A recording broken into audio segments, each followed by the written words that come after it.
자, 그 다음 기단의 종류. 종류도, 자, 어떤 책들은 이렇게 제가 보면은, 책이 그 자체로서 굉장히 많은 중요한 정보들을 담고 있는 책들이 많습니다. 그리고 어떤 책들이든 그 책 나름대로 의미가 있는 책들인 거죠. 그죠?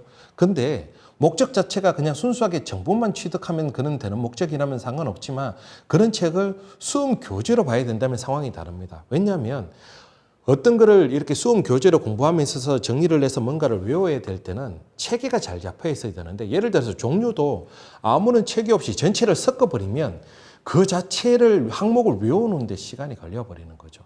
근데 종류 같은 경우에는 분류만 잘하면 굉장히 쉬워집니다. 기단 재료. 기본적으로 기단은 재료가 흙이냐, 우리가 전동 구조물이 재료가 흙이냐, 그렇죠? 기와냐, 전돌이냐, 안 그러면 그냥 석재냐, 아니면 목재냐, 이 정도 범주에서 해결되잖아요. 그죠? 근데 기단 같은 경우에는 목재로 구성되는 경우가 거의 없죠. 그러니까 흙, 아니면 기와, 아니면 전돌, 아니면 돌. 근데 이미 말씀드린 것처럼 흙과 기와와 전돌은 지금 현재 거의 보여지지 않습니다. 그러니까 대부분 다 돌로 구성되어 있는 기단인 거죠. 자, 그 사례가 많지 않다는 것은 다시 분류가 되지 않습니다. 근데 돌로 되어 있는 이 석재 기단은 사례가 굉장히 많죠. 그렇다 보니까 조금씩 그 구성 방식상에 써 있던 차이 때문에 또 다른 분류가 발생한다는 거죠. 그러다 보니까 자, 이렇게 재료에 따라서 네 가지 분류는 굳이 암기하려고 하지 않더라도 쉽게 머릿속에 들어오겠죠. 그 다음, 자, 이 석축 기단은 다시 그 사례가 많다 보니까 또다시 분류가 됩니다. 크게 어떻게? 적석식과 가구식. 적석식은 말 그대로 돌을 이렇게 차곡차곡 쌓는다는 방식이죠. 석축이 됐든 성곽이 됐든 다 적석식에 해당되는 거잖아요. 그죠? 그리고 이 가구식이라는 거는 뭐냐?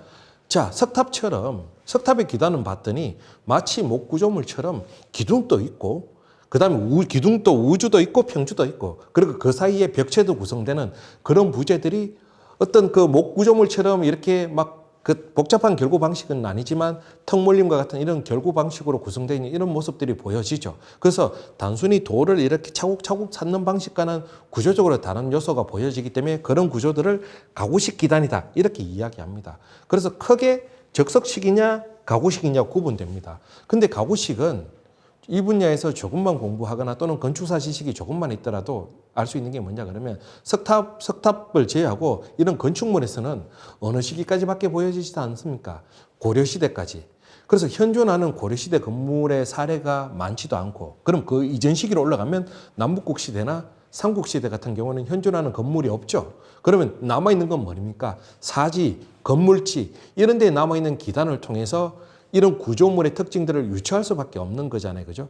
자, 그렇다 보니까 사례가 많이 없어요. 제가 아까 뭐라고 그랬어요? 사례가 많이 없으면 추가적인 분류가 일어나지 않습니다.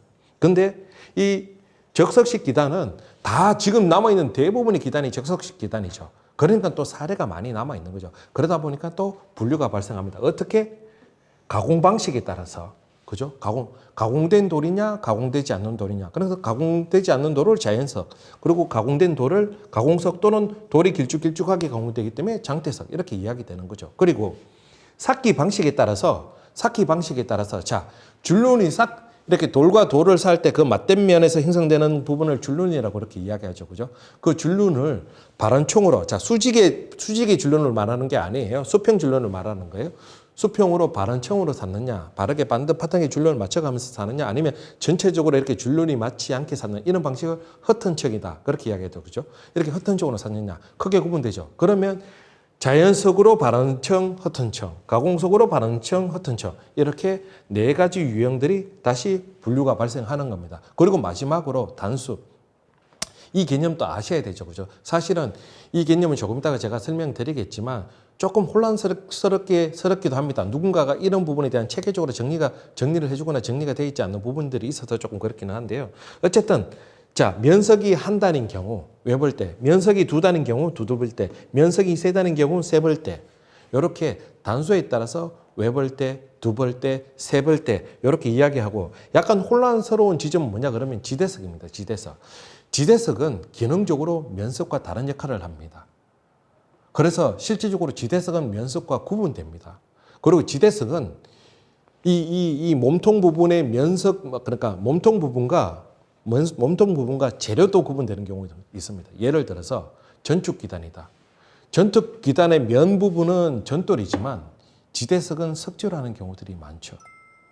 그게 뭐 담장이든 대부분 그렇게 하죠. 그죠? 그 다음에 토축담. 그죠? 흙으로 만든 담장도 역시 흙으로 만든 담장에도 하부의 지대석은 석조로 갑니다.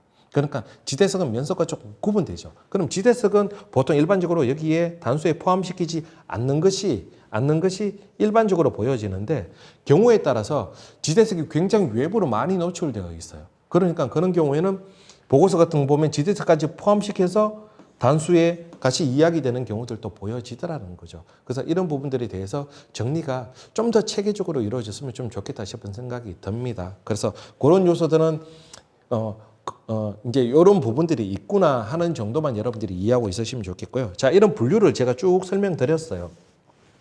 이거를 무작정 이걸 전부 다 섞어버린 다음에 무작정 외우면 그걸 외우는 데만 하더라도 굉장히 시간이 걸릴 텐데 지금 이렇게 체계를 딱 잡아서 재료가 뭐냐? 4가지.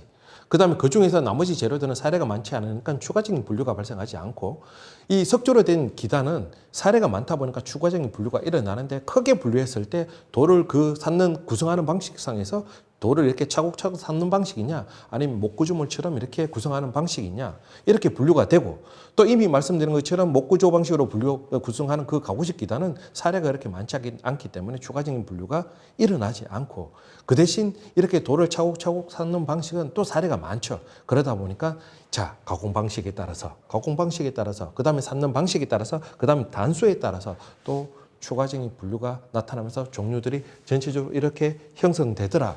이렇게만 이해하시면 이해하는 것만으로도 충분히 외우시겠죠. 그죠?